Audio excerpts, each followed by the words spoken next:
Good morning and welcome to City News 24/7. I'm Melanie Ng. Royal watchers lining the streets in Ottawa right now as excitement grows ahead of King Charles's arrival this afternoon. And keeping track of all of this is our reporter Mark McAllister, who joins us now.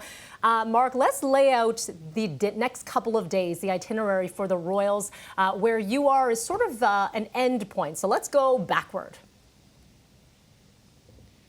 Backward. So I'm outside here at Rideau Hall, Melanie. This is going to be the final stop for the King and Queen today, and this is where they're going to end up staying tonight. It's going to be a pretty packed day once they do arrive shortly after 1 o'clock this afternoon. They will arrive at the airport, the Canada Reception Centre, also known as Hangar 11, and they are going to be greeted by quite a few dignitaries, along with the RCMP, members of the Royal Canadian Forces as well. There's going to be an honor guard along with the Governor General, Mary Simon, and Prime Minister Mark Carney, and a number of Indigenous leaders from across the country at the same time. From there, they're going to be making their way to Lansdowne Park, which is in and around the downtown area of Ottawa. It's a public space, and there's actually going to be quite the festivities going on. And yes, the public are going to be invited to try and catch a glimpse of the King and Queen as well.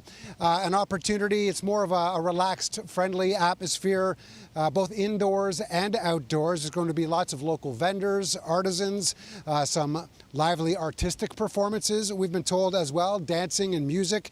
And there's actually going to be some street hockey being played, and we've been told there's a chance that the King will offer a ceremonial puck drop within that as well. And believe it or not, this isn't happening until after 2 o'clock this afternoon, but of course there are some royal watchers already there and eager and anxious to see what's going to be happening. I'm a royalist at heart. I love the royals, and it's something that's been in my family for generations, and we get up for every wedding, every funeral, every celebration. And I'm originally from Yellowknife, Northwest Territories, and flew out here from Edmonton yesterday. Because it's very important right now that we embrace our heritage and defend our sovereignty. A key point, we'll get into that in one moment. Here at Rideau Hall, once they make their way here, there will be a tree planting, which is a traditional ceremony for anyone that does, in fact, visit Rideau Hall. We know that this street is actually lined with trees that have been planted by Queen Elizabeth. One directly behind our camera here that was actually planted by Nelson Mandela. So that is going to be significant before an audience with both the Governor General and the Prime Minister as well. So yes, Mark, we'll talk about the key and the significance to the King showing up at this time, very pivotal moment. But I want to talk about just the elements right now. As we see the sun shining down on you, it looks like a beautiful day. I think for royal watchers, no matter they're going to show up, rain or shine. But do you think that this is going to play a role in getting even more crowds out there because of just how gorgeous it is?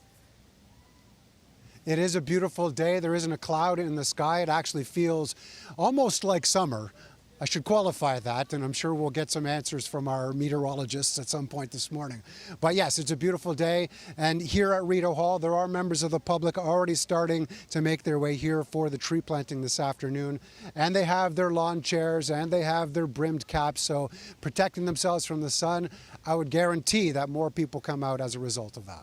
Now let's talk a little bit about the significance. If you were to go back in the history books, when was the last time we saw a visit of this nature? And it looks like it was the late 70s. So how important is it, and what does it signify to see the King show up at a time right now? That is key, yes, but there is a history to the King or Queen making their way to Canada. In fact, it was Queen Elizabeth twice. She's made the speech from the throne. It was 1957 and also in 1977. That was significant, her first televised speech from the throne here in Canada. And obviously, the speech itself is meant to offer the itinerary and the priorities for the government at the time. But the fact that it's normally the Governor General that delivers that speech, and this time around it's going to be the King, first time as the monarch as well, to be able to come here and do this, pretty significant. And that significance you were just talking about, Obviously, this is all in and around the shadow of the federal election taking place and everyone talking about President Donald Trump, talking about the 51st state, Canada becoming that. This is symbolism as much as it is the speech from the throne. This is a chance for Canada and this government to say, no, we are very much a sovereign nation and we do have our history, we do have our ties to the monarchy, and you will see that on full display when in fact the king is here. Mark, I'm interested to see as this potential symbolic puck drop as well. We know that our Prime Minister really likes the hockey too, so we'll see if he gets in on some of that action. Appreciate the update, Mark. We're going to check in with you throughout the day right here on City News 24/7. Thank you so much. No problem.